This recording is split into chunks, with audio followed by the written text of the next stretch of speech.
Welcome to Unit 5. In this unit, we will cover two chapters, event reasons and events.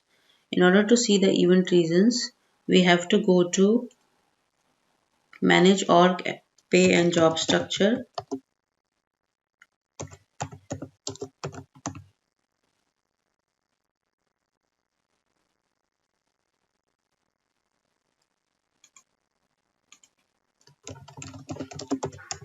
Manage Org, Pay and Job Structures. In Manage Org, Pay and Job Structures, we will come to event reason,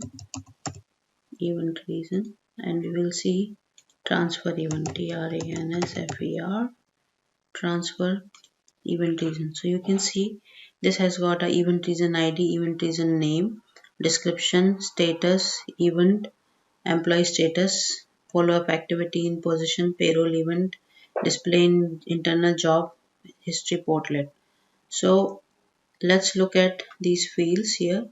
So active and inactive, as you are aware, that means that active means it is in use and inactive means it cannot be used.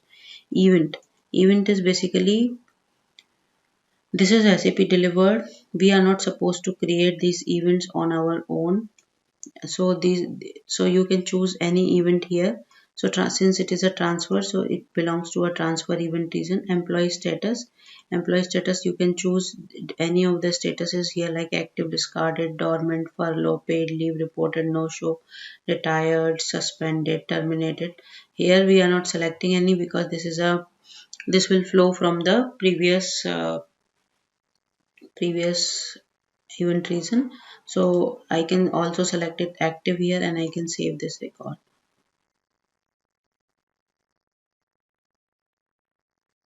Okay, now let's create our own event reason. So I will create my own event reason here.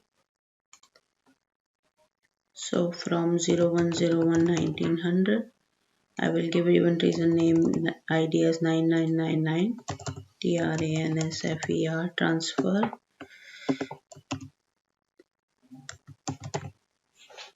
I will maintain this translatable field here. So English US, for example, English UK. Done. I will maintain description field, and then in the status field I will see if it is active. We need to maintain the status active, and in the event field I will say again transfer.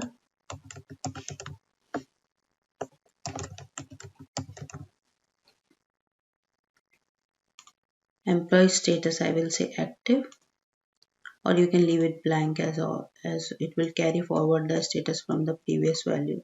So I'm leaving it blank. Follow-up activity in position, I am not using this functionality, not using payroll, and also not using display in internal job history portlet. So I will just save this record.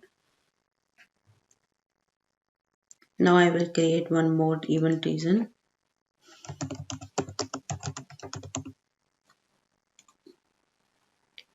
Active from 01011900. I will say 9998. I will give this event reason as promotion. Control C, Control V, and event. Let's see if promotion is there. It is there, and I will save this record. This is how you will create the event reason, and then I will create a demotion.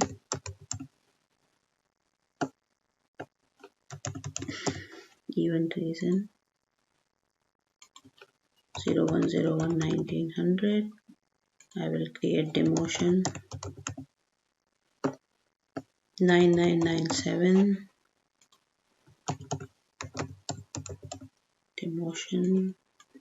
You can maintain the translatable field if you want, but here I am not maintaining it. I will say demotion. I will save this record. So this is how I have maintained the event reasons. Now let's look at the events. So events, to see the events you can go, I have shown you the events here. You can see the event values here in this field. So these are the different events which are available by SAP. But if you want to see the detailed pick list value, you can go to pick list center.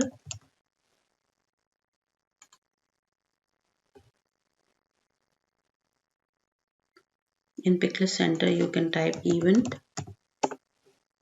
and you can click on event, and you can see these are the values which are available to be selected under the event reason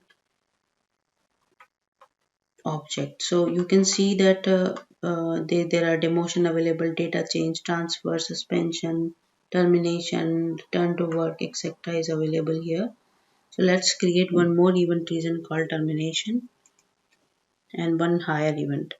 So let me go to manage org pay and job structure.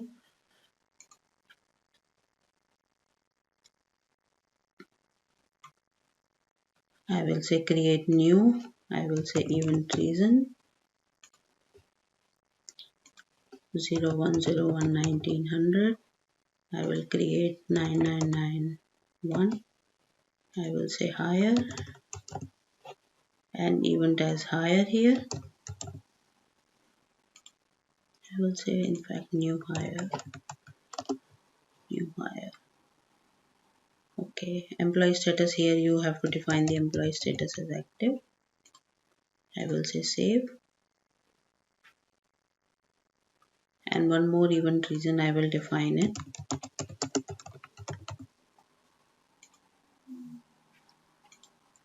01011900. Event reason ID 9992. Event reason name is termination. I will say termination as of now, and then I will say event reason, event as termination as well. Employee status, here I will select the employee status as terminated. So for the event reasons statuses, you will be careful like what you are selecting. So specifically when if it is the LOA event, you will select the employee statuses like paid leave or unpaid leave. If it is a suspension event, you will select the suspended status. If it is a report no show event, you will select the reported no show, like that. For the retirement, you will select the retired status, like that. You will select the event employee status in the employee status field. Now once these are created, let's look at how these event reasons and events are used. So let's go to Adam JSEC.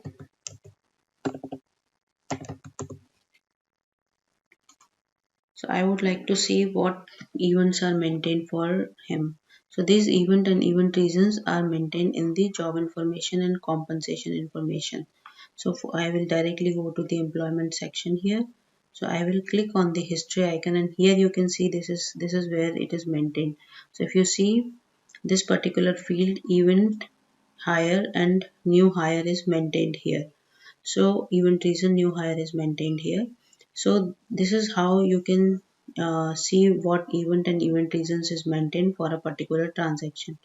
For example, in the comp information also I will go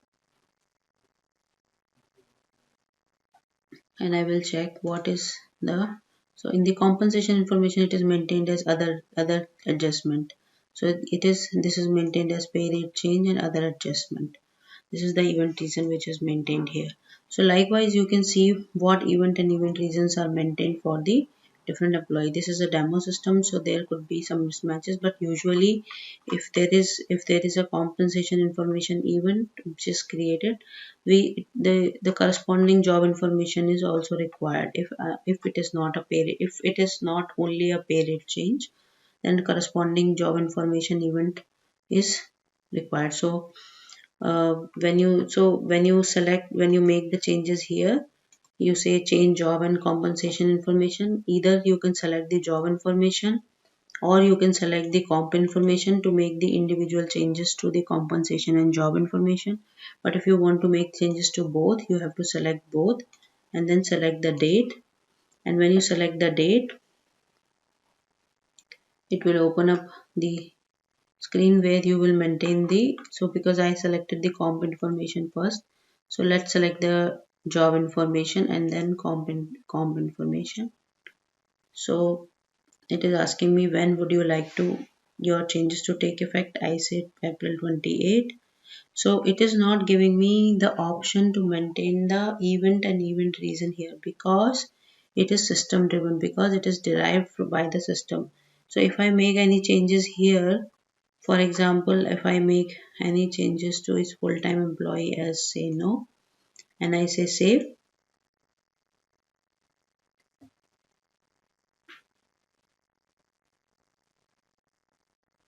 so it is saved. But if you see the event reason field, it is capturing other adjustment.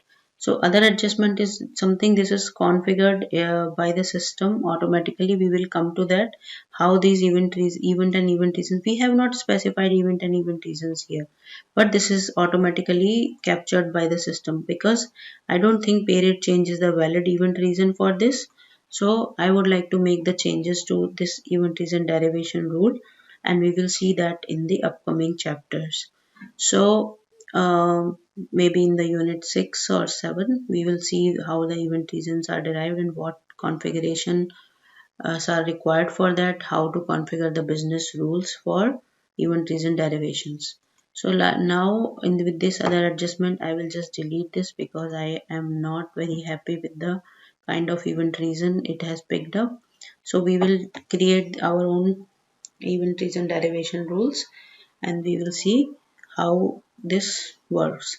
So hope you are clear now with the event and event reasons, how the event reasons are created and how the events are captured in the job information and compensation information portal.